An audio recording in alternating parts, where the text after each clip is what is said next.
जी कैफेट next part का आगाज करते हैं। नेक्स्ट पार्ट हमारा 98B, जिसमें हमने कैश एंड बैंक सिस्टम को स्टडी करना है। एक तो प्रीवियस जो हमारा सिस्टम था पेरोल सिस्टम, उसका एक क्वेश्चन करेंगे हम आई कैप के क्वेश्चन बैंक में से, और फिर कैश एंड बैंक सिस्टम की तरफ चलेंगे।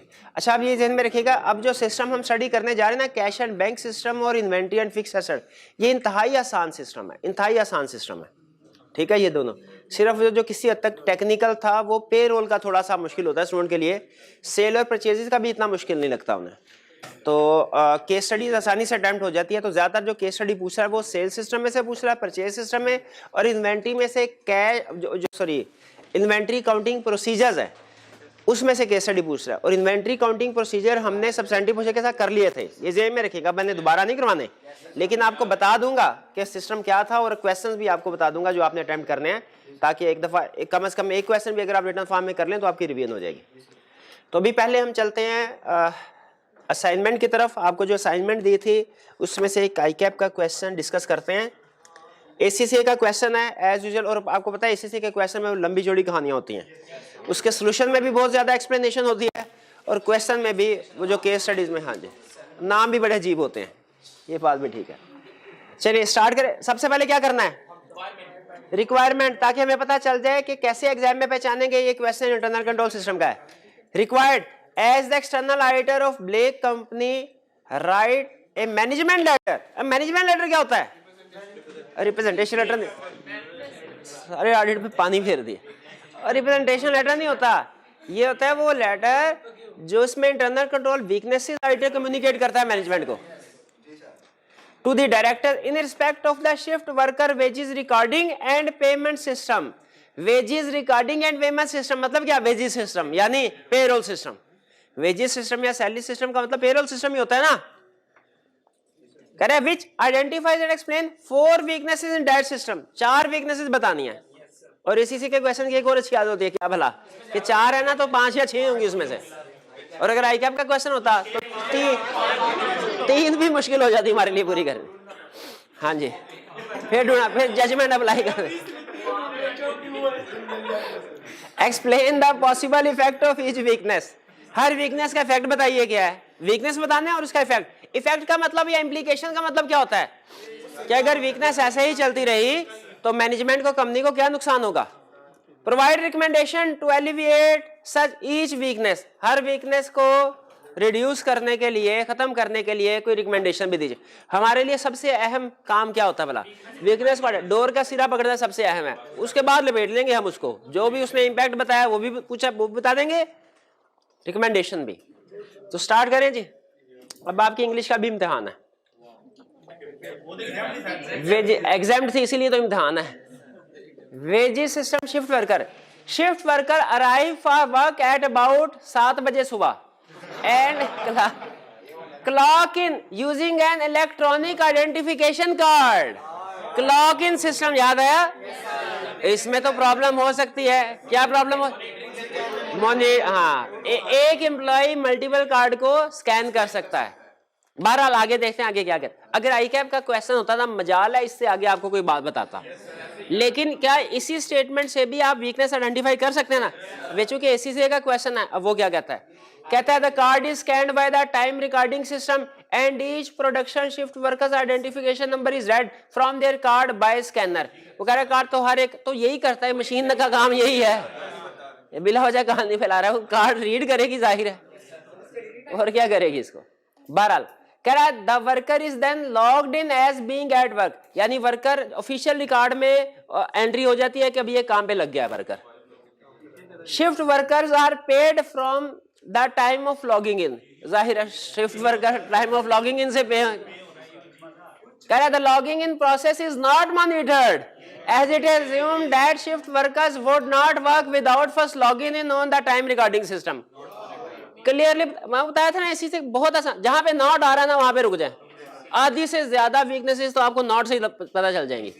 नॉट मॉनिटर्ड, नॉट मॉनिटर्ड क्या मतलब? वीकनेस है, मॉनिटर नहीं किया जा रहा। क्या क्या नुकसान हो सकता है? वीकनेस इम्प्लीकेशन, मल्टीपल कार्ड को स्कैन कर सकते हैं, और इसकी रिकमेंडेशन आप क्या देते हैं?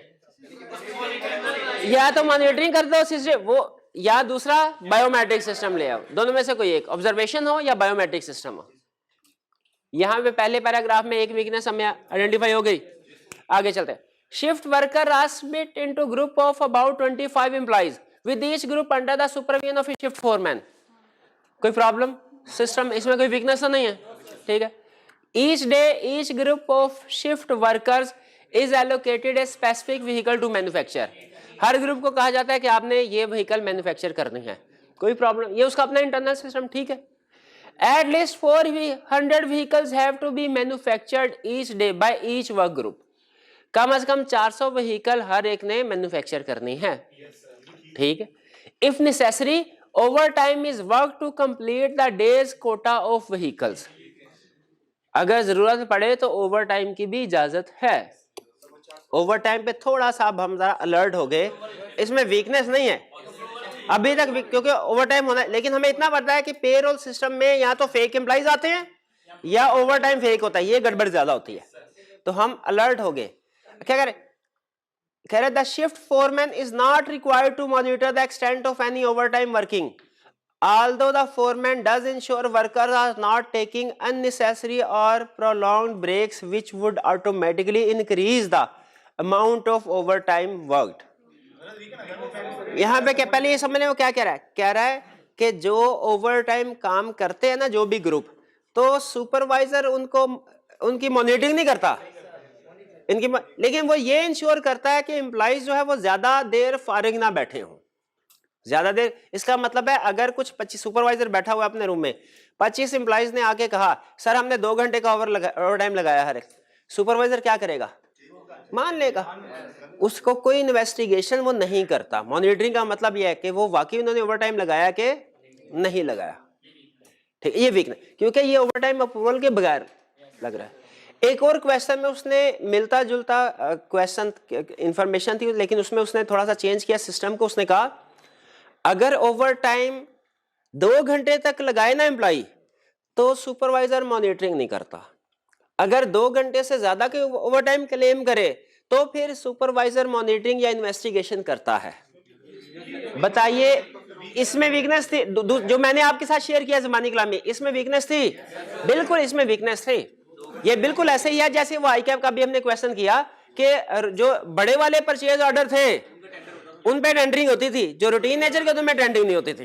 तो याद रखें जो कंट्रोल है वो तो सारी ट्रांजैक्शन को कवर करना चाहिए ना, ये तो नहीं कि सिर्फ बड़ी बड़ी रूटीन नेचर की जो रेगुलर ट्रांजैक्शन है उन पर भी इंटरनल कंट्रोल सिस्टम अप्लाई होना चाहिए। तो ये इंटरनल कंट्रोल वीकनेस है, ये एग्री करते हैं। चले ये दूसरी वीकनेस, तो इसका इंप्लीकेशन क्या होगी, एम्प्लॉय फेक ओवरटाइम क्लेम करेंगे। रिकमेंडेशन क्या होगी कि ओवरटाइम की मॉनिटरिंग अप्रूवल होनी चाहिए, प्रायर अप्रूवल होनी चाहिए और उसकी मॉनिटरिंग होनी चाहिए। Shift workers log off at the end of each shift by rescanning their identification card. जाते हुए भी वो स्कैन करते हैं, इसमें कोई प्रॉब्लम नहीं, जो प्रॉब्लम थी हमने ऊपर आइडेंटिफाई कर दी एंट्री के वक्त। 2 पैराग्राफ 2 वीकनेसेस आ गई। अब आते हैं पेमेंट ऑफ वेजेस। अच्छा ऊपर देखिए, ऊपर था रिकॉर्डिंग, अब ये पेमेंट वाली साइड पे आ गया, ठीक है।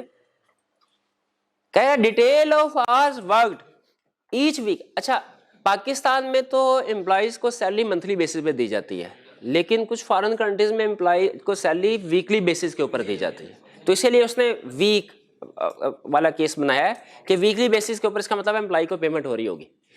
Detail of hours worked each week are sent electronically to the payroll department where hours worked are allocated by the computerized wages system to each employee's wage record। hours worked की जो detail है वो हर हफ्ते electronically send की जाती है payroll department में, इसमें कोई प्रॉब्लम अच्छा staff in the payroll department compare hours worked from the time recording system. अब देखिए टाइम रिकॉर्डिंग सिस्टम हमने पहले पढ़ लिया हुआ पर, इसलिए अब इसके ऊपर कमेंट करने की जरूरत नहीं है कि टाइम रिकॉर्डिंग सिस्टम में एंट्री ठीक नहीं होती, वो हमने जो प्रॉब्लम थी वो आइडेंटिफाई कर ली। यहाँ पे कह रहा है जो टाइम रिकॉर्डिंग सिस्टम में आवर्स वर्कड एंटर होते हैं उनको फिर वो क्या करते हैं, कंपेयर आवर्स वर्कड और टाइम रिकॉर्डिंग के साथ के जो सिस्टम में एंट्री हुई है और जो टाइम वर्क था वो मैच करता है कि नहीं करता। यानी इस सेंटेंस से उसने हमें बताया कि आवर्स वर्कड की एंट्री ठीक हो रही है कि नहीं, और वो ठीक हो रही है, इसी के साथ कंपेयर करना चाहिए। अच्छा, फिर क्या करता है स्टाफ कंपेयर करने के बाद, and enter a code word to confirm the accuracy of transfer, और वो कोड वर्ड यानी pin code, authentication code enter करता है ताकि वो उसको प्रोसेस कर दे, अप्रूव कर दे, उसकी तरफ से अप्रूवल हो जाए। इसका मतलब है ये कोड जिसके पास होगा वो सैलरीज को प्रोसेस कर सकता है। एग्री करते हैं इससे?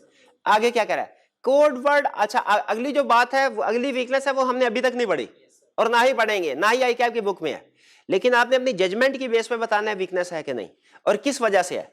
The code word also acts as authorisation to calculate net wages, यानी जे कोड वर्ड अगर आपने एंटर कर दिया, मैन्युअली अप्रूवल कैसे होती है भला? साइन के जरिए से। आईटी सिस्टम में अप्रूवल कैसे होती है भला? लॉगिन के जरिए से। लॉगिन के जरिए से जब आप लॉगिन कर लेते हैं अपने आईडी से, तो उसके बाद जो भी ट्रांजैक्शन को ओके करेंगे वो आपकी तरफ से अप्रूवल समझी जाएगी।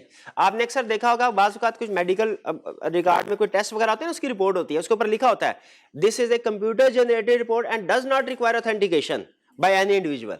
तो वो कैसे पता चलता है? वो जो लॉगिन जिस पर्सन ने किया होता है ना, उसका नाम आ रहा होता है, उस डॉक्टर का नाम, और वो जब ओके कर देता, ऑथोराइज कर देता है, इसका मतलब है उसकी तरफ से अप्रूवल हो गई।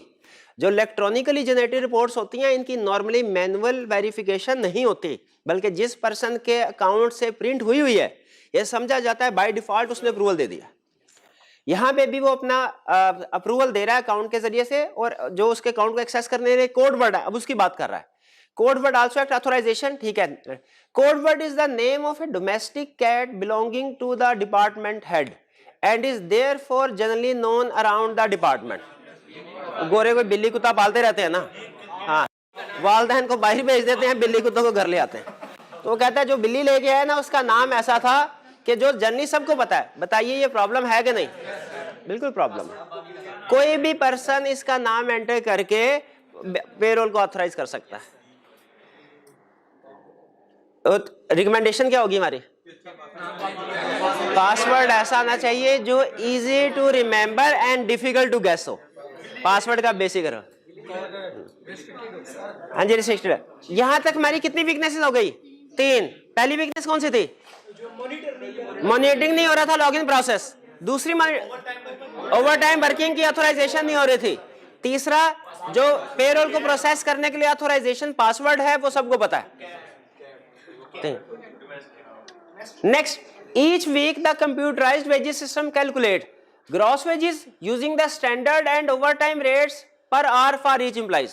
gross wages की कैलकुलेशन होती है, statutory deduction from wages, deduction की कैलकुलेशन, नेट पे, ये हम पढ़ चुके हैं। हर सिस्टम में, हर पेरोल सिस्टम में इसी तरह की कैलकुलेशन होती है। वॉलंटरी की उसने बात नहीं की, लेकिन वो कोई एक वीकनेस नहीं है। ठीक, कह रहा है लिस्ट वो बाद में एंटर कर सकते हैं। List of net pay for each employee is sent over Blake's internal network to the accounts department। अब उसके बाद नेट पे तक की लिस्ट अकाउंट्स डिपार्टमेंट को भिजवाई जाती। किस लिए? ताकि एंट्री कर ले। In the accounts department and accountant clerk ensures that employee bank details are on file। वो इंश्योर करता है कि जितने भी एम्प्लॉइज पेरोल के ऊपर है मेरे पास उनकी बैंक डिटेल है, सबका बैंक अकाउंट नंबर मेरे पास है, वो मैच कर लेता है। The clerk then authorizes and makes payment to employees using Blake's online banking system। Clerk authorise कर लेता है। क्या क्लर्क को ऑथोराइज करना चाहिए? ये सेग्रीगेशन ड्यूटीज फारग हो गई। जो पर्सन रिकॉर्डिंग कर रहा है वही पेमेंट को ऑथोराइज भी कर रहा है। एक तो सेग्रीगेशन ड्यूटीज की वीकनेस यहाँ पे आइडेंटिफाई कर सकते हैं कि ऑथोराइज करने वाला बंदा और होना चाहिए, पेमेंट वाला, रिकॉर्डिंग वाला बंदा और होना चाहिए। और दूसरा, आप क्लर्क की पावर के ऊपर भी कमेंट कर सकते हैं कि क्लर्क की पावर नहीं होनी चाहिए कि वो इतनी बड़ी ट्रांजैक्शन को ऑथोराइज करे, ये सीएफओ की तरफ से होनी चाहिए। लेकिन कुछ स्टूडेंट कहते हैं सर ये ऑथराइजेशन किसको करनी चाहिए, ये हमें क्या पता, उसने हमें सिस्टम बताया तो नहीं है कंपनी का। तो हो सकता है बाकी बाय सिस्टम क्लर्क ऑथराइज कर रहा हो। अगर इस चीज को थोड़ी देर के लिए मान भी लिया जाए, कुछ आर्गुमेंट करते हैं कि हमें उसका सिस्टम तो नहीं पता है, तो फिर भी सेग्रीगेशन ड्यूटीज का कंसेप्ट तो है ना कि जो कैलकुलेशन कर रहा है वो और जो पेमेंट कर रहा है ऑथराइजेशन, वो सेम पर्सन नहीं होने चाहिए। यहां तक एग्री करते हैं। अब ये 4 वीकनेसेस हो गई। कह रहा है every few weeks the financial accountant reviews the total amount of wages made to ensure that management accounts are accurate. अब वो याद है रिकंसिलिएशन बनती थी, कौन सी रिकंसिलिएशन? सैलरी पेबल और पेड में, और फिर उसके बाद अकाउंट्स के साथ वो रिकंसिलिएशन चेक हो रही है कि नहीं हो रही? बताइए इसमें कोई प्रॉब्लम? खागे मार, खागे मार। फ्यू एवरी, यानी हर हफ्ते नहीं हो रही। रिकंसिलिएशन याद रखिए हर हफ्ते होनी चाहिए। एक बैंक सिस्टम था, कैश एंड बैंक सिस्टम, अभी हमने कवर करना है। उसमें उसने कहा कि चूंकि अकाउंटेंट नॉर्मली बिजी रहता है, इसीलिए वो हर मंथ एंड पे बैंक रिकंसिलिएशन स्टेटमेंट चेक नहीं करता, हर दूसरे तीसरे महीने करता है। बैंक रिकंसिलिएशन स्टेटमेंट बन भी रही है, चेक भी हो रही है, लेकिन हर हफ्ते रेगुलरली नहीं, हर 2-3 महीने के बाद। बताइए वीकनेस है? यस वीकनेस है। याद रखिए जब भी कोई स्टेटमेंट प्रिपेयर हो ना, हर पीरियोडिकली उसकी रिकंसिलिएशन भी होनी चाहिए। तो एवरी जी एवरी फ्यू, हाँ कोई बात नहीं, आइंदा फिर नजर आए तो ध्यान रखिएगा इसके ऊपर। Every few weeks the financial accountant. ये फिफ्थ वीकनेस आइडेंटिफाई हो गई। कितनी आइडेंटिफाई करनी थी? 4। अच्छा, इसकी इम्प्लीकेशन क्या होगी कि अनपेड या एरर टाइमली बेसिस के ऊपर आइडेंटिफाई नहीं होंगे। जो एरर्स या ओमिशंस हैं टाइमली बेसिस पे आइडेंटिफाई नहीं होंगे। रिकमेंडेशन में क्या लिखेंगे? 5 वीकनेस हो गई। आगे चलते हैं। Termination of employees. ओकेजनली, कभी कभार एम्प्लॉइज लीव ब्रेक, एम्प्लॉइज छोड़ जाते हैं। When this happens, the personnel department, human resource department, sends an email to the payroll department detailing the employee's termination date and any unclaimed holiday pay. तो email send करता है। अब आई का पता क्या, आई का यहाँ पे आके रुक जाएगा, वो अगले बात नहीं बताएगा। हमें खुद से पता चलना चाहिए कि ईमेल सेंड की जा रही है, वो जंक मेल बॉक्स में जा सकती है और हो सकता है वो उसको ना पढ़ रहा हो। लेकिन इसी का क्वेश्चन आगे भी चल रहा है। वो कह रहा है the receipt of the email by the payroll department is not monitored by the personnel department. Knot आ गया, वीकनेस आ गई हमारी, 6ठी वीकनेस। तो इसका इम्प्लीकेशन क्या है कि एम्प्लॉइज टाइमली रिमूव नहीं हो सकेंगे पेरोल शीट से और पेमेंट प्रोसेस होती रहेगी। रिकमेंडेशन क्या है? एक्नॉलेजमेंट सिस्टम इंट्रोड्यूस कराना चाहिए कि जो भी ईमेल जाए सुपरवाइजर की तरफ से, वो पेरोल डिपार्टमेंट उसको एक्नॉलेज करे। क्लियर? 6 और उसने पूछी कितनी थी? 4। ये फर्क है। हाँ जी, ये 2 फर्क आपको नजर आए। 2 फर्क इस खास तौर पे इस चैप्टर में से इंटरनल। पहला क्या कि आई कैप हमें मार्जिन नहीं देता। अगर 4 वीकनेस है तो उसने सिस्टम में 4 ही डिस्कस की होंगी, और हाँ और एक आधी ओमिट भी होगी जो हमने खुद से जज करनी होगी। बिल्कुल। और दूसरा डिफरेंस क्या है?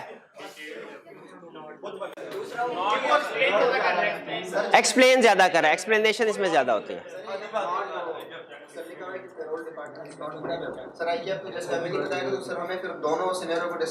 क्या लिखा हुआ है? पेरोल डिपार्टमेंट इज, हाँ जी, हाँ जी, नहीं फिर दोनों बातें नहीं। उन्होंने कहा सर अगर आई कैप का क्वेश्चन था उसमें ये बात नहीं करता कि पेरोल डिपार्टमेंट इसको मॉनिटर नहीं कर रहा, तो फिर हमें दोनों कैसे बताने चाहिए कि पेरोल डिपार्टमेंट मॉनिटर कर रहा है तो क्या होगा, नहीं कर रहा है तो क्या होगा। रिक्वायरमेंट देखें, रिक्वायरमेंट उसी वीकनेस है तो हमने वही केस डिस्कस करना है कि मॉनिटर नहीं कर रहा। शाबाश, सही जज किया भाई, ये क्लियर हो गया। चलिए, ये था हमारा पास पेपर का क्वेश्चन। अब चलते हैं हम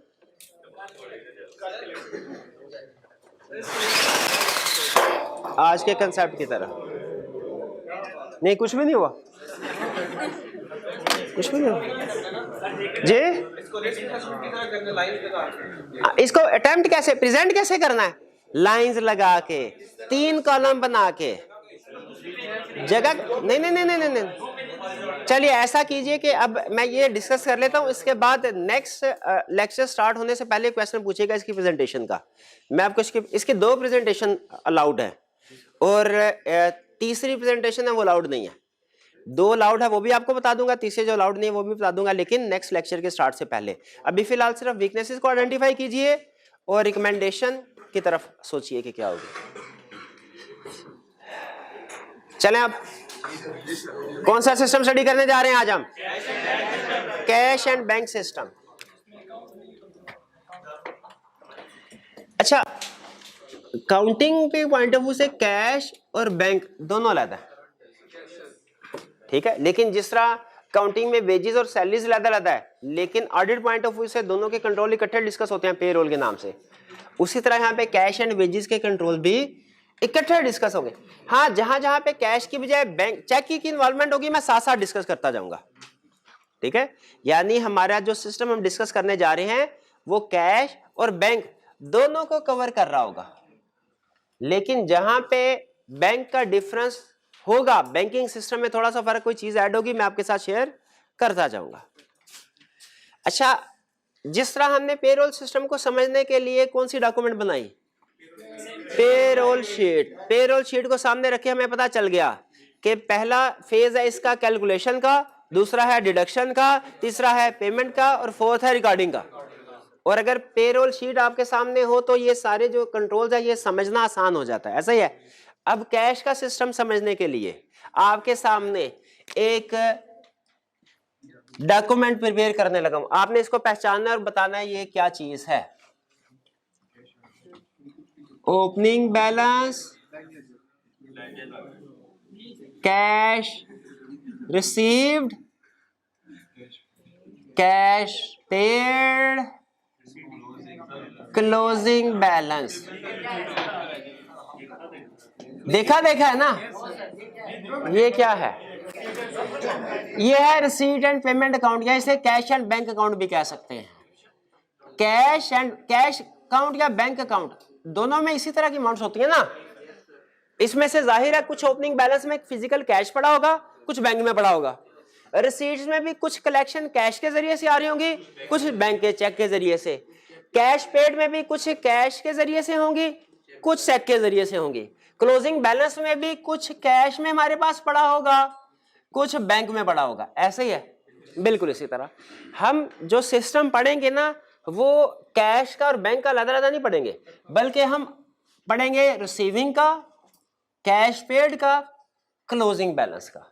इनमें जहां पे कैश रिसीविंग में चेक की वजह से फर्क आएगा वो मैं आपके साथ डिस्कस कर दूंगा, यानी फंक्शन वाइज पढ़ेंगे। इसके अंदर कैश रिसीविंग के अंदर कैश और बैंक दोनों डिस्कस करूंगा, पेमेंट के अंदर दोनों डिस्कस करूंगा, क्लोजिंग बैलेंस के अंदर दोनों डिस्कस करूंगा। तरीकाकार समझ आ गया। ये तो हो गए 3 एरियाज। एक ओपनिंग बैलेंस को क्यों नहीं हम छेड़ रहे, पिछले साल का हो गया, ये हो गए 3। एक फोर्थ एरिया भी है, पैटी कैश पता क्या होता है? नहीं पता। छोटे छोटे खर्चे, वो तो पैटी एक्सपेंसेस होते हैं। छोटे छोटे खर्चों के लिए जो छोटा मोटा कैश रखा होता है वो होता है पैटी कैश। अच्छा, मेरा ना पैटी कैश के ऊपर एक असूली इख्तलाफ है कि पैटी कैश को हमारे सिलेबस में नहीं होना चाहिए। क्यों? ये तो छोटी मोटी इममटेरियल चीजें हैं। नहीं, इनको स्टिल होना चाहिए। क्यों? हाँ शाबाश, क्योंकि छोटी छोटी इममटेरियल आइटम्स एग्रीगेट हो सकती हैं। तो ये ज़हन में रखिएगा, पैटी कैश को भी हमने अपने सिलेबस में कवर करना है। एग्रीड? इजी होके बैठे, कोई प्रॉब्लम नहीं, लेट जाए मेरी तरफ से कोई इशू नहीं है, बस अटेंटिव होके इधर इजी होके, कोई प्रॉब्लम नहीं। अब अच्छा, अब मुझे बताइए, क्या कैश रिसीविंग के ऊपर कंट्रोल्स बढ़ने चाहिए, पेमेंट के ऊपर बढ़ने चाहिए, बैलेंस के ऊपर बढ़ने चाहिए? अच्छा, पहले हम लॉजिक आपस में डिस्कशन कर ले सिस्टम की। फर्ज कीजिए कि आप किसी ऐसे ऑर्गेनाइजेशन कार्ड करने के लिए जा रहे हैं जिसमें ज्यादातर ट्रांजैक्शन कैश की होती हैं, जैसे कोई डिपार्टमेंटल स्टोर। किसी डिपार्टमेंटल स्टोर की एग्जांपल दे दें, macro cash and carry, matter चाचा बशीर कर लें, ठीक है, गोरमे कर लें, वो भी चलेगा। जो भी आपका कोई फॉर एग्जांपल बेकरी है, उसमें कैश रिसीव भी हो रहा होगा, कैश पेड भी हो रहा होगा, क्लोजिंग बैलेंस में। मेरा पहला क्वेश्चन, कैश रिसीव के ऊपर तो कंट्रोल की जरूरत नहीं है, कैश रिसीव तो इनकम है, तो ये तो अच्छी चीज है। एक्सपेंसेस को कंट्रोल करने की जरूरत है। क्या रिसीविंग के ऊपर फ्रॉड हो सकता है? सबसे बड़ा फ्रॉड क्या होगा भला? कैश रिसीव करने एम्प्लॉइज ने रिकॉर्ड नहीं किया, जेब में डाल लिया कैश रिसीव। और इसका एक कंट्रोल तो आपको पता ही है, सेग्रीगेशन ऑफ ड्यूटीज। रिसीव करने वाला बंदा अलग हो, रिकॉर्ड करने वाला बंदा अलग हो। रिसीव करने वाला जेब में डाल भी ले, रिकॉर्ड करने वाला लिख ले, डे एंड पे रिकंसिलिएशन हो। एग्री करते? कैश रिसीविंग के ऊपर कंट्रोल होने चाहिए। कैश पेमेंट के, अच्छा मेरा ख्याल है कैश रिसीविंग के ऊपर कंट्रोल, पेमेंट के ऊपर तो कंट्रोल की जरूरत नहीं है। इसमें कौन सा कोई फ्रॉड होगा? इसमें भी फ्रॉड हो, क्या पेमेंट नहीं, फेक एक्सपेंस होंगे, उनकी पेमेंट कर दी जाएगी, या जेन्युइन एक्सपेंस एक दफा हुआ है उसकी 2 दफा पेमेंट हो जाएगी, उसकी 2 दफा पेमेंट। छोटे होते ना, मैं भी छोटा सा फ्रॉड किया करता था घर वालों को, सारे करते होंगे मेरा ये ख्याल है। घर वालों से ट्यूशन के पैसे लिए, ट्यूशन, ये सच्चा वाकया है, और दोस्तों के साथ निकल गए सैर करने के लिए, 2-3 घंटे बाद वापस आ गए।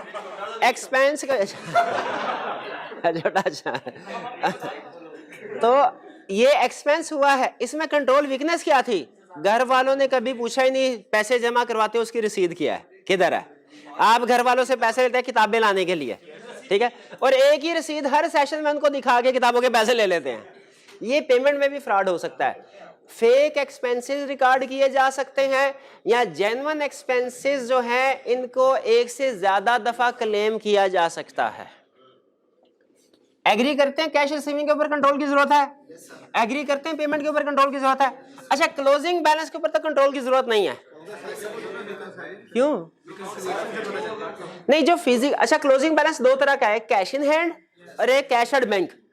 कैश इन हैंड तो अपने पास ही है, इसमें तो कंट्रोल की जरूरत नहीं।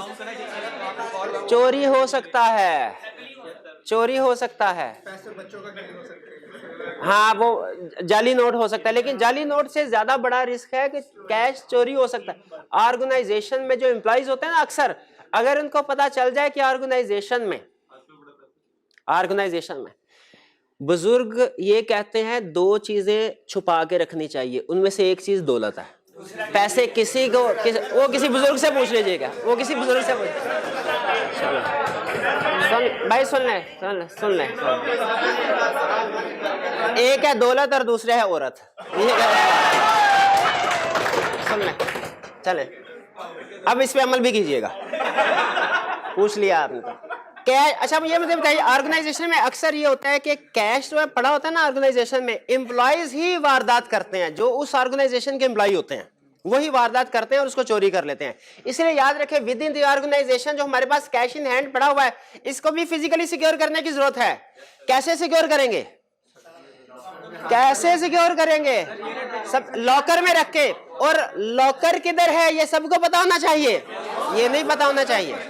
और लॉकर ऐसा होना चाहिए जैसा ये पाउच है, इसके अंदर 5-5 हज़ार के नोट रख देने चाहिए, ऐसे इसको ताला लगा देना चाहिए ताकि कोई खोल ना सके, है ना? हाँ तो उठा के ले जाएगा, शाबाश। तो अगला कंट्रोल, लॉकर इतना हैवी होना चाहिए कि इसे आसानी से उठाया ना जा सके। एग्री करते हैं? तो सबसे अच्छा, अब और सबसे अहम कंट्रोल जो उसने किताब में नहीं लिखा हुआ, आपने किसी एम्प्लॉय को पता नहीं चलने देना कि कैश इन हैंड है भी कि नहीं, ठीक है? सबसे अहम कंट्रोल यह, जहां पे पता चल गया कि अब देखिए बैंक में वारदातें होती है ना, किस वजह से? उनको पता होता है कि बैंक में कैश पड़ा हुआ है। अच्छा चले, कैश वाला जो है, ये तो आपने कहा सर कैश इन हैंड है, इसके ऊपर कंट्रोल की जरूरत है। कैश एंड बैंक के मेरा नहीं ख्याल कंट्रोल की जरूरत है, वो तो सिक्योर है। उधर सिक्योरिटी गार्ड भी बैठा होता है, उधर हमारे चेक के साइन के बगैर कोई पेमेंट भी नहीं होगी, क्या उधर भी कंट्रोल्स की जरूरत है? बिल्कुल जरूरत है। हो सकता है हमने चेक दिया हो 6000 का, कितने का? इन भाईजान को, किसको चेक दूं? इसको चेक दिया 6000 का, 6000 लिखा हुआ है, 6000, और इधर लिखा हुआ है 6000। इसने किया TY 60, इधर लिखा 0 एक्स्ट्रा 60,000, और हमें पता ही नहीं। या सम टाइम ऐसा होता है कि अगर ओनर घर जा रहा है तो उसने कहा भाई पार्टी अभी आने वाली है पेमेंट लेने के लिए, अब मुझे पता नहीं वो कितनी पेमेंट उनके मुताबिक बनेगी, ये मैं ब्लैंक चेक तुम्हें दे देता हूँ, उनको पेमेंट कर देना, और ठीक हो गया। फिर उसके बाद एम्प्लॉय को ढूंढेंगे आप, एम्प्लॉय। तो मुझे बताइए, क्या इस तरह प्री साइंड चेक या जिसे ब्लैंक चेक कहते हैं, ये एम्प्लॉइज को देने चाहिए? ये जो हमारे पास चेक बुक है, इसके क्या ये किसी को एक्सेस होनी चाहिए? इसकी नहीं होनी चाहिए, इसलिए कि जो पैसे आपके बैंक में पड़े हुए हैं उनमें भी फ्रॉड हो सकता है। आपके एम्प्लॉइज हो सकता है जो ऑथोराइज्ड पेमेंट करनी है, अगर उनके हाथ चेक आ गया तो वो उससे ज्यादा की पेमेंट करवा सकते हैं। इवन फर्दर अब इससे आगे कंट्रोल्स हमारे सिलेबस में नहीं है, लेकिन जो आप चेक के ऊपर कंट्रोल रखते हैं ना, स्टिल फ्रॉड हो सकता है ऑनलाइन हैकिंग वगैरह के जरिए से। तो इसमें सबसे बड़ा कंट्रोल पता क्या है? ये बैंक वाले ने मुझे बताया। हम समझते हैं कि जो भी टेक्नोलॉजी है ना उसको अडॉप्ट कर लेना चाहिए, अच्छी चीज होती है। मैंने बैंक वाले से पूछा, सर ये जो फ्रॉड होते हैं ऑनलाइन हैकिंग वगैरह के, इनसे बचने का तरीकाकार क्या है? उसने कहा एक ही तरीकाकार है, क्या? कभी किसी भी जगह पे ऑनलाइन शॉपिंग करें ना, अपने डेबिट कार्ड को इस्तेमाल ना करें, कहीं ना कहीं से आपका डाटा हैक हो जाएगा। और उस दिन के बाद से मैं ऑनलाइन शॉपिंग के लिए डेबिट कार्ड में 2 अकाउंट है, एक में छोटा पैटी कैश ऑनलाइन पेमेंट करनी हो ना उसको यूज कर, उसमें भी बल्कि पैसे नहीं रखता, जिस वक्त पेमेंट करनी हो ना मेन अकाउंट से उस कैश अकाउंट में पैसे डलवाए छोटे अकाउंट में और वहां से ऑनलाइन पेमेंट की। बड़ा जो मेरा मेन है अकाउंट कार्ड उसका उसमें मैंने इंटरनेट बैंकिंग डिसेबल करवाई हुई है, ऑनलाइन बैंकिंग डिसेबल है उसके ऊपर, वो हो ही नहीं सकती। तो ये बहरहाल ये कंट्रोल वैसे मैंने आपको चलते चलते बता दिए, बुक में नहीं है। आगे चलते हैं। इतनी सारी डिस्कशन के बाद आप इस बात पे एग्री करते हैं कि कैश में रिसीविंग के ऊपर भी कंट्रोल होने चाहिए, पेमेंट के ऊपर भी, बैलेंस के ऊपर भी और पेडी कैश के ऊपर भी। अब आते हैं देखते हैं कैश रिसीविंग के ऊपर कंट्रोल। ऑब्जेक्टिव क्या है कि जितना भी कैश रिसीव हुआ सारे का सारा रिकॉर्ड भी हो और बैंक्ड का मतलब क्या है, बैंक में डिपॉजिट। कैश रिसीविंग के कंट्रोल। अच्छा कैश तो है वो दो बड़ी एरियाज होते हैं, या तो कैश रिसीविंग वाला जो है रिसीव, या तो आपको जो कैश आएगा वो काउंटर पे, वो कैश सेल्स के जरिए काउंटर पे प्रेमिसेस में, या आपको पोस्ट के जरिए से कैश आएगा। अब यहाँ पे नॉर्मली अब पोस्ट के जरिए से कैश नहीं आता प्रैक्टिकली, क्योंकि ये उस वक्त की बात है, आज से 10-15 साल पुराने कंट्रोल हैं जब ये इजी पैसा, jazz cash, internet banking, online banking वाला इतने पॉपुलर नहीं थे। अब तो पोस्ट की बजाय डायरेक्ट वहां पे ऑनलाइन ट्रांजैक्शन हो जाती है। लेकिन पहले क्या हुआ करता था, जब लोगों ने पेमेंट करनी होती थी ना तो पोस्ट के जरिए से मनी ऑर्डर वगैरह या चेक में ही वो लेटर में ही कैश या चेक को डाल के तो वो सेंड कर दिया करते थे। तो पोस्ट के जरिए अब उस चीज को ध्यान में रख के कंट्रोल्स को सीखे। पोस्ट के जरिए से अगर कैश आ रहा है तो हमारा सबसे बड़ा इशू क्या होगा कि जो बंदा लेटर को ओपन कर रहा है, अगर तो उसमें से कोई लेटर आया तो वो मैनेजमेंट के हवाले कर देगा, लेकिन अगर उसमें से कैश हुआ वो अपनी जेब में डाल लेगा। नहीं वो सारे का सारा, क्योंकि नॉर्मली जिस बंदे ने कैश भेजा होता है ना उसे लिखा होता है 20,000 रुपये वसूल पाए, तो वो क्या करता है 20,000 जेब में डालता है और वो लेटर फाड़ के फेंक देता है कि जैसे कभी लेटर आया ही नहीं था। ये फ्रॉड होता है। और अगर चेक आया हो तो फिर क्या करता है, फिर देखता है चेक बेरर है कि क्रॉस चेक है, क्रॉस चेक है फिर ईमानदार बन जाएगा वो, तो फिर अगर बेरर चेक होगा वो भी साइड पे कर देगा। लेकिन जो ज्यादा शार्प हुआ ना वो क्रॉस चेक में भी हेरा फेरी कर सकता है। कैसे? क्रॉस चेक कंपनी के नाम पे है, क्रॉस चेक में हेरा फेरी कैसे हो सकती है? उसी कंपनी के नाम का एक दूसरा बैंक अकाउंट बना लिया जाए।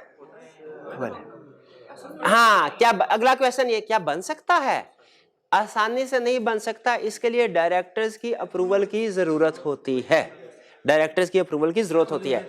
लेकिन अगर ये भी एक कंट्रोल है, डायरेक्टर्स की अप्रूवल के बगैर कोई अकाउंट ना खोले, अगर ये कंट्रोल ना होता तो फिर ये क्रॉस चेक भी फ्रॉड हो रहे होते इसी कंट्रोल की वजह। और ये चूंकि इतना कॉमन फ्रॉड पहले हो चुका था कि अब ना सिर्फ ये कि कंपनी को ये बताया गया कि आपके बोर्ड ऑफ डायरेक्टर्स की रेजोल्यूशन के बगैर बैंक अकाउंट नहीं खोले, बल्कि बैंक्स के ऊपर भी ये पाबंदी लगाई गई है कि जब भी कोई कंपनी के नाम से अकाउंट खुलवाए ना, जब तक सारे डायरेक्टर्स के साइन ना हो आपने अकाउंट नहीं खोलना। इसी वजह से क्रॉस चेक के फ्रॉड को रोकने के लिए। पोस्ट के जरिए से चेक आया, इसको रोकना अब, या कैश आया, क्या करें? Opening process should be observed.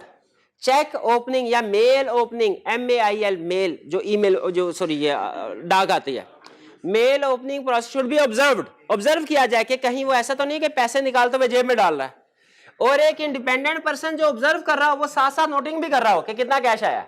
यानी एक बंदा जो है वो मेल को ओपन करने में और कैश को अलग करने में लगा होगा, दूसरा बंदा उसको नोट करने में लगा, और डे एंड के ऊपर क्या होगा? रिकंसाइल। लिस्टिंग बाइंड, लिस्टिंग का मतलब यही है कैश को रिकॉर्ड करना। ये पोस्ट वाला क्लियर हो गया। अब आते हैं मेन, जो हमारा ऑर्गेनाइजेशन के अंदर कैश रिसीव हो रहा होगा। ठीक है, जैसे फर्ज कीजिए आप कॉलेज की एग्जांपल ले लें, कॉलेज में, लेकिन हाँ अभी थोड़ी देर में डिस्कस करता हूं। कैश रिसीव्ड ओवर काउंटर, ऐसे यूं भी कह सकते हैं कैश सेल्स। गवर्नमेंट वाली बेकरी वाली एग्जांपल लेंगे तो जो सेल हो रही है वो कैश रिसीव कर रहे हैं, काउंटर पे रिसीव कर रहे हैं वो भी। कॉलेज की एग्जांपल है, इसमें भी कैश काउंटर पे रिसीव हो रहा है। इसमें फ्रॉड हो सकता है, बिल्कुल हो सकता है। क्या? अगर फॉर एग्जाम्पल मैं बैठा हूँ, मैं क्या करूंगा? कैश स्टूडेंट ने रिसीव किया, मैंने स्टूडेंट को वैसे साइन करके दे दी है, ऑफिशियल बुक्स में एंट्री नहीं की, कैश मेरी जेब में। पहला कंट्रोल, ऑर्गेनाइजेशन में रिस्ट्रिक्टेड एम्प्लॉइज को पास अथॉरिटी हो के कैश रिसीव करे, हर एम्प्लॉय को ये अथॉरिटी ना हो। ठीक है, आप अक्सर बेकरी वगैरह में जाना, वहाँ पे लिखा होता है कि कैश सिर्फ काउंटर पे जमा करवाएं, क्योंकि अनऑथराइज्ड पर्सन को कैश पे किया वो हो सकता है डिपॉजिट ना करवाए। आपको भी शायद वो ये कहा गया होगा कि जी सिर्फ फीस आपने कैशियर को सबमिट करवानी है, किसी और एम्प्लॉय को सबमिट करवाई तो वो कॉलेज इंतजामिया जिम्मेदार नहीं होगी। इसका फायदा क्या होता है, अगर ऑर्गेनाइजेशन में 10 एम्प्लॉयज है ना, तो उसमें से एक कैशियर है, तो कम से कम 9 एम्प्लॉयज का रिस्क खत्म हो गया। लेकिन के सिर्फ पैसे कैशियर को देने हैं, लेकिन कैशियर वाला रिस्क अभी भी है, उसके लिए आगे चलते। सेग्रीगेशन ऑफ ड्यूटीज, रिकॉर्डिंग करने वाला पर्सन अलग हो और रिसीव करने वाला पर्सन अलग हो। अच्छा, आप जरा सोच के मुझे बताइए, क्या कॉलेज के अंदर ये कंट्रोल अप्लाई हो रहा है? इसमें रिसीव करने वाला बंदा भी वही है और रिकॉर्ड करने वाला बंदा भी वही है। इसका मतलब है कॉलेज का कंट्रोल वीक है। लेकिन आपको याद होगा इंटरनल कंट्रोल की लिमिटेशंस, उसमें इसका जिक्र था क्या कि स्मॉल एंटिटीज में नॉर्मली इंटरनल कंट्रोल्स वीक होते हैं क्योंकि वो सेग्रीगेशन और ड्यूटीज अप्लाई नहीं कर सकते। हाँ जी बिल्कुल, कॉस्ट भी ज्यादा होती है, बिल्कुल कॉस्ट भी ज्यादा होती है। There should be invoice for every cash, हर कैश रिसीव की इनवॉइस होगी। ये आपने आजकल सुना होगा वो एफबीआर का मसला, वो सबको कहते हैं कि रजिस्ट्रेशन करवाएं। नॉर्मली ये दुकानदार क्या करते थे कि सेल की और एफबीआर को जब सेल टैक्स रिटर्न जमा करवाए ना, उसमें सेल शो ही नहीं करवाते थे। 1000 रुपए की सेल शो की और 130 रुपए की शो करवाई। अब एफबीआर ये सोच रहा था कि क्या सिस्टम लगाया जाए कि जितनी भी सेल है वो सारी की सारी रिपोर्ट हो। उन्होंने एक तो दुकानदारों को ये कहा कि आपकी जितनी भी सेल्स होगी आपने हर सेल की इनवॉइस बनानी है, ठीक है, हर सेल की इनवॉइस बनानी है। और दूसरा कस्टमर से कहा कि आपको जो, अब इसमें भी रिस्क था कि हो सकता है वो इनवॉइस जेन्युइन इशू ना करे, वो कच्ची इनवॉइस, उसे प्रैक्टिकली कहा जाता है कच्ची रसीद, कच्ची इनवॉइस और पर्ची जो है उसके ऊपर इनवॉइस बना दे। तो कस्टमर से क्या कहा गया कि आपको जो भी इनवॉइस मिले उसका नंबर वगैरह हमें रिपोर्ट करें, आपको कुरानदाजी से इनाम दिया जाएगा। अब नंबर रिपोर्ट करने का मकसद क्या होता है कि कस्टमर जो नंबर दे उसे उस दुकान के ऑफिशियल रिकॉर्ड के साथ मैच करके देखा जाए वो सेल वहां पे रिकॉर्ड की गई है नहीं। जो अंडर इनवॉइसिंग है ये इससे आइडेंटिफाई हो जाएगी। ये बेसिक कंट्रोल है आइडेंटिफाई करने के लिए कि कहीं कोई कैश सेल्स अनरिकॉर्डेड तो नहीं है। तो कंट्रोल क्या है, there must be invoice for every cash received. क्योंकि देखिए ये अगर ये इंश्योर हो जाए ना कि हर इनवॉइस, हर जो सेल की है उसकी इनवॉइस जनरेट हुई है, तो कोई माई का लाल फ्रॉड नहीं कर सकता कैश में। कैश करेगा भी तो पकड़ा जाएगा। कैसे? वो रिकॉर्डिंग हुई है, डे एंड के ऊपर जितनी भी रिकॉर्डिंग होगी उसको फिजिकल कैश के साथ कंपेयर कर लिया जाएगा, डिफरेंस सामने आ जाएगा। यही वो कह रहा है कि इनवॉइस जनरेट करें। अच्छा, अब आगे कह रहे हैं इनवॉइस दो तरह की हो सकती है, वो टिल रोल के जरिए से भी हो सकते हैं, मैनुअल भी। कुछ मैनुअल, वो कैश मेमो आपने देखा होगा दुकानदारों के पास होता है, वो कैश, उसके जरिए से भी इनवॉइस, वो भी ठीक है, चलेगा। मैनुअल या आईटी होने में प्रॉब्लम कोई नहीं, हमें इनवॉइस होनी चाहिए। और बाज का टिल रोल, जैसे वो गोरमे वगैरह में आप जाएं तो वो आप स्कैन करते हैं आइटम्स आपकी, वो एक वो एक येलो कलर की होती है, पता है, वाइट ऑफ वाइट सा कलर होता है उसका इनवॉइस। हाँ बिल्कुल, वो है टिल रोल। वो मैनुअल नहीं है, ऑटोमेटेड है, वो एक तरह से ऑटोमेटेड है। तो इससे हमें प्रॉब्लम नहीं, इनवॉइस होनी चाहिए। टिल रोल में हो वो भी चलेगी, मैनुअल हो वो भी चलेगी। और ये इनवॉइसेस क्यों जनरेट करवा रहे हैं? ताकि डे पे रिकंसिलिएशन बना ले फिजिकल की और जो रिकॉर्डेड इनवॉइस है उसका। भाई ये क्लियर हुआ? अब अगर कॉलेज में हमारा ये रिस्क है कि कैशियर हो सकता है कुछ स्टूडेंट से पैसे ले रहा हो और रिकॉर्ड ना कर रहा हो, इसका कंट्रोल क्या है? सबसे नहीं, सीसीटीवी कैमरा सबसे पहले इंश्योर कर दें, उसमें लिख के लगा दें कि हर स्टूडेंट जब भी फीस जमा करवाए रसीद जरूर ले, वरना इसके बगैर जिम्मेदारी नहीं होगी चेक। और जब रसीद जनरेट हो जाएगी हर स्टूडेंट की, तो फिर उसके बाद अगर वो कैशियर जेब में पैसे डाल भी रहा होगा, टोटल को फिजिकल से मैच करेंगे, वो पकड़ा जाएगा। रिसीविंग के ऊपर कंट्रोल आगे। अच्छा, इसके बाद जितना भी कैश रिसीव हुआ उसको जमा करके रख लेना चाहिए। एक कंपनी डेली बेसिस के ऊपर कैश को बैंक में जमा करवाती है, एक हर हफ्ते करवाती है। बताइए किसमें कंट्रोल स्ट्रांग है? क्योंकि जितना ज्यादा कैश मौजूद होगा ना बिजनेस प्रेमिस, उतना ही ज्यादा खतरे का बायस है, उतना ही ज्यादा चोरी चुकारी का खतरा होता है। इसीलिए कैश डेली बेसिस के ऊपर जमा करवाना चाहिए, वीकली भी नहीं, डेली बेसिस के ऊपर। और इन भाईजान को मैंने कहा यार 2 लाख आज की सेल है, बैंक में जमा करवा दो। ये गए और इन्होंने मुझे कह दिया सर जमा करवा दिए पैसे, मान लेना चाहिए?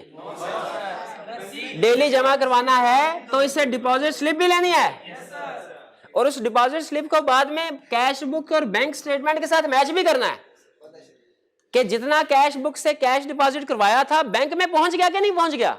ये कैसे पता चलेगा? कैश बुक से जितना कैश निकला बैंक में पहुंच गया। कैश बुक से जो पेमेंट हो वो और जो बैंक स्टेटमेंट में डिपॉजिट हो रहा है दोनों मैच होने चाहिए। अब वैसे बहुत आसान है क्योंकि अब आपको फौरी मैसेज आ जाता है जैसे बैंक में जमा करवाते हैं। तो कंट्रोल वैसे कुछ चेंज होने की जरूरत है, लेकिन बहरहाल चूंकि बुक में जितने हैं जिस तरीके से हम उसी तरीके से पढ़ेंगे। पेमेंट्स, रिसीविंग के ऊपर कंट्रोल आपने बता दिया, पेमेंट के ऊपर भी कंट्रोल होने चाहिए। क्या कंट्रोल होने चाहिए? जो भी पेमेंट करे इसकी सपोर्टिंग डॉक्यूमेंट हो। सपोर्टिंग डॉक्यूमेंट के बगैर पेमेंट तो नहीं करनी चाहिए। घर वाले अगर घर वाले से कहें किताबें लानी है पैसे दे दें, घर वाले पैसे दे दें, कंट्रोल क्या होना चाहिए? आपने, हाँ बिल्कुल, आप कहेंगे रसीद, हाँ अब तो आपकी पैसे लेने की बजाय पैसे देने की बारी आने वाली है करीब। तो जब आप पैसे देंगे तो उससे पहले सीए कर लेना। तो पैसे देंगे तो सपोर्टिंग एविडेंस के तौर पे क्या मांगेंगे? दुकानदार की रसीद। और फिर उस रसीद को आपने कैंसिल कर देना, क्रॉस कर देना, फाड़ के फेंक देना। क्यों भला? दोबारा ना क्लेम हो जाए, दोबारा ना क्लेम हो जाए। ये अक्सर गवर्नमेंट के जो इदारे होते हैं उनमें ये इस तरह की प्रॉब्लम होती है। जेन्युइन एक्सपेंस होता है वो 2-2, 3-3 दफा क्लेम हो रहा होता है। तो उसमें सपोर्टिंग डॉक्यूमेंट होनी चाहिए और उनको कैंसिल करना बाद में ताकि रिक्लेम ना हो जाए। और पेमेंट की अप्रूवल होनी चाहिए, पेमेंट्स की अप्रूवल। कोई भी कैश एक्सपेंस हो और बेहतर है प्रायर अप्रूवल होनी चाहिए। प्रायर अप्रूवल ना भी सही, बाद में कोई बंदा देख रहा हो, प्रायर अप्रूवल ज्यादा बेहतर है। फिर एक्नॉलेजमेंट ऑफ रिसीट, जिस बंदे को आपने कैश पे किया है उससे एक्नॉलेज, ताकि बाद में मुकर ना जाए। पेमेंट क्रॉस चेक के जरिए से हो, एविडेंस होता है। आपने शायद वो मैनेजमेंट में या किसी और बुक में पढ़ा होगा कि जो भी पेमेंट क्रॉस चेक के जरिए से होती है वो एविडेंस होता है कि उस बंदे ने पेमेंट रिसीव कर लिया है। कैश के जरिए से पेमेंट करनी है आपने तो एक्नॉलेजमेंट लाजमी लेनी है। चेक के जरिए तो भी एक्नॉलेजमेंट, हम एक्नॉलेजमेंट भी लेते हैं, लेकिन फिर बैंकिंग सिस्टम में भी एविडेंस आ जाता है कि इस बंदे को पेमेंट होगी। प्रॉम्प्ट रिकॉर्डिंग, इमीडिएटली रिकॉर्ड करना है। जैसे हमने पेरोल में भी पढ़ा था, हर महीने की पेरोल हमने कोशिश करनी है as soon as possible record करें। उस मंथ एंड पे ना सही तो अगले 3, 4, 5 दिन के अंदर अंदर। उसी तरह अगर आज आपने पेमेंट की है उसकी रिकॉर्डिंग कब होनी चाहिए? आज। अगर 3-4 दिन के बाद होती है तो कट ऑफ एरर आ जाएगा। कैश पेमेंट हो गई। बैलेंस, बैलेंस अब 2 जगह पे है, cash in hand, bank. Cash in hand को कैसे इंश्योर करें? Heavy lock. अच्छा, बॉक्स में पैसे रखना है, ये बात समझ आ गई। बॉक्स लॉक होना चाहिए, एग्री करते हैं? और इतना हैवी हो कि एक बंदे से ना उठाया जाए। 2-3 बंदे जब उठा के जाने लगे तो पता चल जाए ये कुछ चीज उठा के लेके जा रहे हैं छुपा के। सिक्योर्ड प्लेस पे हो, यानी हर एम्प्लॉय की एक्सेस में ना हो। आते जाते अगर आप बार बार बॉक्स खोलेंगे उसमें कैश पड़ा होगा, हजारों के 5-5 हजार के नोट, तो आने जाने वाला जो भी देखेगा एक दफा ये जरूर सोचेगा काश ये पैसे मेरे पास आ जाएं। नियत ना खराब हो। बिल्कुल सिक्योर प्लेस में होना चाहिए जिसमें एम्प्लॉइज की एक्सेस नहीं होनी चाहिए। फिजिकल एक्सेस कंट्रोल, जिस जगह सिक्योर्ड प्लेस के ऊपर आपने बॉक्स रखा हुआ है उसके ऊपर अनऑथराइज्ड एम्प्लॉइज को आने की इजाजत नहीं होनी चाहिए। जहां पे कैश पड़ा हो, ये जो जहां पे आप फीस सबमिट करवाते हैं, आपने देखा पूरी ऑर्गेनाइजेशन में और कोई एरिया ऐसा नहीं है जो चारों तरफ से कवर्ड हो। एक वॉशरूम है, वॉशरूम है और कैश, इसके अलावा और कोई एरिया ऐसा नहीं है। क्यों? क्यों? नहीं बस क्यों फिजिकल एक्सेस? क्यों? क्योंकि रिस्की है। अगर वहां पे कोई भी इवन एम्प्लॉइज भी नहीं आ जा सकते कैश वाले एरिया में। मैं नहीं समझा रहा आगे, बस समझ लग गई आपको। बैंक बैलेंस, बैंक बैलेंस, क्या बैंक में जो कैश मौजूद है उस पे कंट्रोल होने चाहिए? बिल्कुल। क्या कंट्रोल होने चाहिए? New bank account approval board of directors की अप्रूवल से ओपन हो। क्यों? कि क्रॉस चेक जो है उसकी अनऑथराइज्ड पेमेंट ना हो जाए दूसरे अकाउंट में। Segregation of duties. अच्छा, सेग्रीगेशन ऑफ ड्यूटीज का मतलब क्या है? जो चेक बुक का कस्टोडियन, कस्टोडियन का मतलब है जिसके पास चेक बुक। अच्छा मुझे बताइए, कंपनी का मिलियंस ऑफ रुपीस बैंक में पड़े हुए हैं, चेक बुक एक बंदे के पास है, सिग्नेटरी भी वही होना चाहिए कि कोई दूसरा बंदा होना चाहिए? क्यों? अगर एक ही बंदा तो आसानी नहीं है, जब पैसों की जरूरत होगी वो साइन करेगा, चेक बुक निकालेगा। वो अनऑथराइज्ड पेमेंट भी अगर कर दे तो किसी दूसरे को पता नहीं चलेगा। तो कम से कम 2 बंदे सेग्रीगेशन ड्यूटीज में इन्वॉल्व होने चाहिए, चेक बुक का कस्टडियन और सिग्नेटरी। और कस्टडियन अगर वो कहेगा एक चेक पे साइन कर दें सर, तो सिग्नेटरी पूछेगा भाई क्यों साइन करूं? और अगर सिग्नेटरी कहेगा यार एक चेक तो देना मुझे, तो कस्टडियन पूछेगा चेक किस पर्पज के लिए चाहिए? हाँ, अगर तो कोलिजन, वो आपको पता है हमेशा लिमिटेशन। प्री साइन चेक होने चाहिए। प्री साइन का मतलब क्या है? ब्लैंक चेक नहीं होने चाहिए। बैंक रिकंसिलिएशन स्टेटमेंट बननी चाहिए हर मंथ। अच्छा, कभी कभार बननी चाहिए, अभी जो किया था हमने, ओके, एवरी फ्यू मंथ।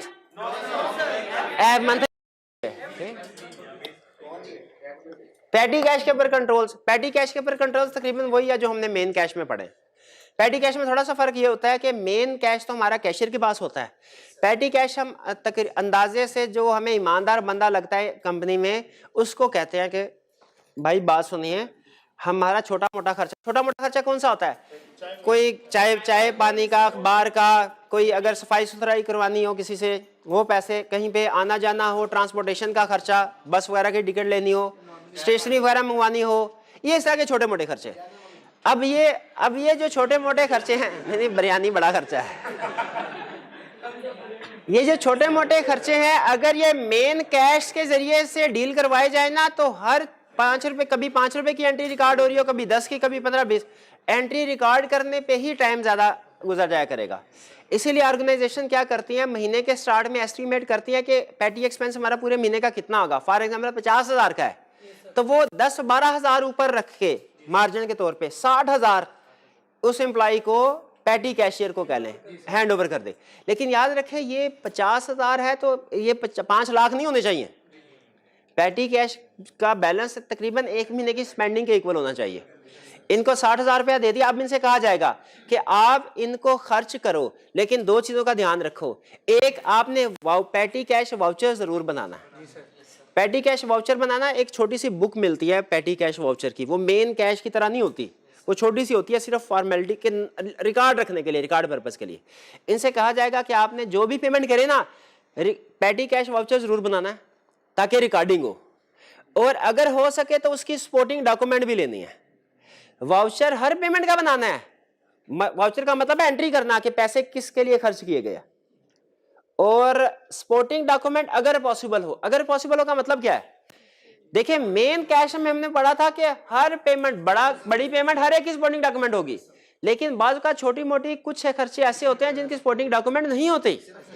आप स्टेशनरी वगैरह तो उसकी सपोर्टिंग डॉक्यूमेंट होगी, नहीं उसकी आप उसे के सपोर्टिंग डॉक्यूमेंट होगी, लेकिन फर्ज कीजिए अगर आप रिक्शे में एक जगह से बैठ के दूसरी जगह जाते हैं, उसकी सपोर्टिंग डॉक्यूमेंट नहीं होगी। ठीक है, तो कुछ एक्सपेंसेस की सपोर्टिंग डॉक्यूमेंट है, कुछ जहां पे हो सके वहां पे सपोर्टिंग डॉक्यूमेंट होनी चाहिए। ये हमने इसको इंस्ट्रक्शन दे दी। इसके बाद ये हर पूरे महीने में पैटी एक्सपेंसेस इनकर करता रहेगा, लेकिन इसको हमने ये भी कहना है तुमने पैटी एक्सपेंसेस पे करने हैं, बड़ा एक्सपेंस पे ना करना। एक केस स्टडी में उसने कह दिया कि जी बड़ा एक्सपेंस जो 2-2, 3-3, 400 के खर्चे हो रहे थे, एक खर्चा 15,000 का था। हमने कहा ये 15,000 ये कंट्रोल वीकनेस है, जो बड़ी अमाउंट है ये मेन कैश के थ्रू रिकॉर्ड होनी चाहिए। मंथ एंड पे ये खर्चे करते रहेंगे। मंथ एंड पे क्या होगा, इनसे पूछा जाएगा सारे महीने में कितना खर्चा किया। ये पैटी कैश वाउचर्स हमारे सामने रख देंगे। पैटी कैश वाउचर को हम काउंट करेंगे, 60,000 दिया था, 45,000 का खर्चा हुआ, उसकी एंट्री रिकॉर्ड करेंगे। पैटी एक्सपेंस डेबिट और पैटी कैश क्रेडिट। ये जो आप अक्सर इनकम स्टेटमेंट में आखिरी काउंट देखते हैं ना, मिसलेनियस एक्सपेंसेस, वो ये चीज होती है, वो ये चीज होती है। और इसके बाद इनका बैलेंस टॉप अप कर दिया जाएगा। टॉप अप का मतलब क्या है? 45,000 का खर्चा हुआ, 45,000 इनको देके 60,000 के जाओ, अब अगले महीने दोबारा कहानी शुरू करो। ये सारा सिस्टम था। अब इसके कंट्रोल्स देखते हैं। मैक्सिमम लिमिट कितनी होनी चाहिए? 60, मतलब 1 महीने का बैलेंस तकरीबन। वो ऑर्गेनाइजेशन टू ऑर्गेनाइजेशन वेरी करेगी। जो इसके पास कैश होना चाहिए वो लॉक्ड बॉक्स में होना चाहिए, सिक्योर्ड प्लेस पे। भाई ये भी तो चोरी हो सकता। और भाईजान जो मस्जिद में जूते चोरी कर सकते हैं वो ये 6-7 हजार छोड़ेंगे? वो नहीं छोड़ सकते। जो वॉशरूम में साबुन चोरी कर लेते हैं वो छोड़ेंगे? नहीं छोड़ेंगे, नहीं छोड़ेंगे। पैटी कैश में से जितने भी एक्सपेंसेस इनकर करने हैं पहले से उनकी ऑथराइजेशन होनी चाहिए। Recorded on A petty cash voucher, जितनी भी पेमेंट हो भाई रिकॉर्डिंग होनी चाहिए ना, हर पेमेंट की रिकॉर्ड रहे, बाद में काउंट नहीं करना। Petty cash voucher sequentially pre numbered होने चाहिए। Receipt should be provided if possible, ये जो रसीद है ना इफ पॉसिबल, क्योंकि हर पेमेंट की रसीद नहीं होती। ओकेजनल चेक्स, इसका मतलब क्या है? कभी कभी चेक करें किसको? पैटी कैशियर को, कि बताइए आपको स्टार्ट में 60,000 दिए थे, आज 17 तारीख है, जरा पैटी कैश वाउचर तो दिखाए कितनी पेमेंट बनी, 35,000, बाकी दिखाइए 25,000 आपके पास है कि नहीं। वो कहेगा सर 5,000 है, 20,000 मैं घर भूल आया हूं। रिस्क ये होता है कि पैटी कैशियर उसमें से अपने पर्सनल यूज के लिए भी पैसे खर्च कर सकता है। ओकेजनली चेक का मतलब यही है कि दरमियान में रैंडमली उससे पैसे निकलवा के काउंट करवाए जाए उसके पास वो पैसे मौजूद हैं कि नहीं। पैटी कैश एक्सपेंस रिकॉर्ड किया जाए जनरल लेजर में, मंथ एंड के ऊपर इसको जनरल लेजर में। तो ये इसके कंट्रोल्स हैं जी। कुछ क्लियर हुआ आपको कैश में? अब हमने कैश सिस्टम में 4 एरियाज में कंट्रोल पढ़े, रिसीविंग के ऊपर, पेमेंट्स के ऊपर, क्लोजिंग बैलेंस के ऊपर और पैटी कैश के ऊपर। रिसीविंग के ऊपर कोई एक कंट्रोल बता दे, रिसीविंग के ऊपर कोई एक कंट्रोल बता दे मेरे भाई, क्या होना चाहिए? कोई एक कंट्रोल, सेग्रीगेशन ड्यूटी होनी चाहिए रिसीविंग रिगार्डिंग, डेली रिपोर्ट बने, रिकंसिलिएशन हो। पेमेंट्स के ऊपर कोई एक कंट्रोल बताएं, सपोर्टिंग डॉक्यूमेंट होनी चाहिए। क्लोजिंग बैलेंस के ऊपर कंट्रोल बताइए कोई, कैश का अलग और बैंक का अलग, सिर्फ कैश का बता दें। क्लोजिंग कैश को कैसे इंश्योर करेंगे? सिक्योर्ड प्लेस पे लॉक, हैवी लॉक बॉक्स हो, और बैंक में जो कैश पड़ा है उसके लिए क्या कंट्रोल है? Approval of new bank accounts हो। शाबाश, बट ठीक है, क्लियर हो गया। और पैटी कैश के ऊपर मेरे भाई, पैटी कैश के ऊपर कंट्रोल्स क्या है? मैक्सिमम लिमिट 1 मंथ की हो, बट ठीक है। तो ये हमारा कैश एंड बैंक सिस्टम था। इसमें होम असाइनमेंट नोट कर लीजिए, वॉल्यूम 2 क्वेश्चन नंबर 9, और खास तौर पे अपेंडिक्स 1 में ये 5th केस स्टडी, ये जरूर आपने रिटन फॉर्म में अटेम्प्ट करना है। लेक्चर का ये हिस्सा यहाँ पे खत्म करते हैं। अल्लाह हाफिज।